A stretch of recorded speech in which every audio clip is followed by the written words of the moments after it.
شاعر بانی کے تعلق سے سیکھیں۔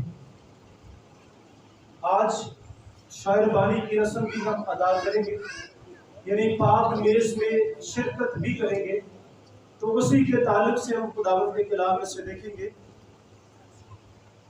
آئیے میرے ساتھ کھولیے پولس رسول کی معرفت پہلا کرنتھیوں اس کا 11واں باب اور اس کی 23ویں آیت سے لے کر 32ویں آیت تک خداوند کے کلام میں سے پڑھیں گے۔ پہلا کرنتھیوں اس کا 11واں باب اور اس کی 23ویں آیت سے ہم سب خداوند کے کلام کو پڑھیں گے اور سنیں گے۔ متوجہ ہو کر سنیے گا۔ خداوند کے کلام میں یوں لکھا ہے، کیونکہ یہ بات مجھے خداوند سے پہنچی اور میں نے تم کو بھی پہنچا دی کہ خداوند یسوع نے جس رات وہ پکڑوایا گیا روٹی لی اور شکر کر کے توڑی اور کہا، یہ میرا بدن ہے جو تمہارے لیے ہے، میری یادگاری کے واسطے یہی کیا کرو۔ اسی طرح اس نے کھانے کے بعد پیالہ بھی لیا اور کہا، یہ پیالہ میرے خون میں نیا عہد ہے، جب کبھی پیو میری یادگاری کے لیے یہی کیا کرو۔ کیونکہ جب کبھی تم یہ روٹی کھاتے اور اس پیالے میں سے پیتے ہو تو خداوند کی موت کا اظہار کرتے ہو جب تک وہ نہ آئے۔ اس واسطے جو کوئی نامناسب طور پر خداوند کی روٹی کھائے یا اس کے پیالے میں سے پیے، وہ خداوند کے بدن اور خون کے بارے میں قصوروار ہوگا۔ بس آدمی اپنے آپ کو آزما لے اور اسی طرح اس روٹی میں سے کھائے، اس پیالے میں سے پیے، کیونکہ جو کھاتے پیتے وقت خداوند کے بدن کو نہ پہچانے وہ اس کے کھانے پینے سے سزا پائے گا۔ اسی سبب سے تم میں بتھیرے کمزور اور بیمار ہیں اور بہت سے سو بھی گئے۔ اگر ہم اپنے آپ کو جانچتے تو سزا نہ پاتے، لیکن خداوند ہم کو سزا دے کر تربیت کرتا ہے تاکہ ہم دنیا کے ساتھ مجرم نہ ٹھہرے۔ خداوند کے کلام کے پڑھے سنے اور عمل کے جانے پر خداوند کی برکت ہو۔ آمین۔ میرے عزیزو، خداوند یسوع مسیح نے عید فصح کے موقع پر، عید فصح یہودیوں کی ایک خاص اور پہلی عید، جس موقع پر خداوند یسوع مسیح نے عید فصح منائی اور اپنے شاگردوں کے ساتھ مل کر اس فصح میں شامل ہوئے، جسے یسوع مسیح کی آخری فصح بھی کہا جاتا ہے۔ یسوع مسیح اس کے بعد مصلوب ہو جاتے ہیں اور اس کے بعد وہ آسمان پر اٹھا لیے جاتے ہیں۔ یسوع مسیح نے اس کے بعد کوئی عید فصح بطور یہودی ہوتے ہوئے نہیں منائی۔ یسوع مسیح نے اپنے شاگردوں کے ساتھ عید فصح کے موقع پر جب وہ کھانے کی میز پر اپنے شاگردوں کے ساتھ بیٹھے ہیں تو یسوع مسیح نے روٹی لی اور شکر کر کے توڑی اور شاگردوں سے کہا، یہ میرا بدن ہے جو تمہارے واسطے توڑا جاتا ہے۔ پھر یسوع مسیح نے روٹی دینے کے بعد پیالہ لے کر، جس میں یعنی انگوروں کا رس، انگوروں کا جوس ہوتا ہے، وہ یسوع مسیح نے انہیں پیش کیا کہ یہ میرے خون میں نیا عہد ہے۔ پھر یسوع مسیح نے کہا کہ جب کبھی تم یہ کرو میری یادگاری کے واسطے ایسا ہی کیا کرو۔ یسوع مسیح نے اس پاک رسم کو عید فصح کے موقع پر اس کا آغاز کیا اور یسوع مسیح نے تمام ایمانداروں سے کرنے کا اسے کہا بھی ہے کہ ہمیں یسوع مسیح میں اس رسم کو یادگاری کے طور پر کرنے کی ضرورت ہے۔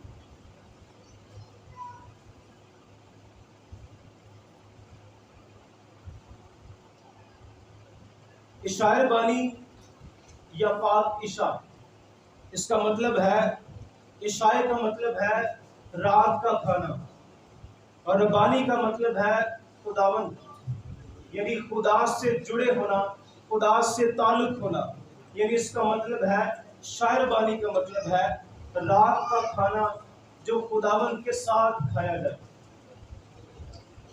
اس کا ایک اور مطلب جو لیا جاتا ہے، جسے پاک شراکت بھی کہا جاتا ہے،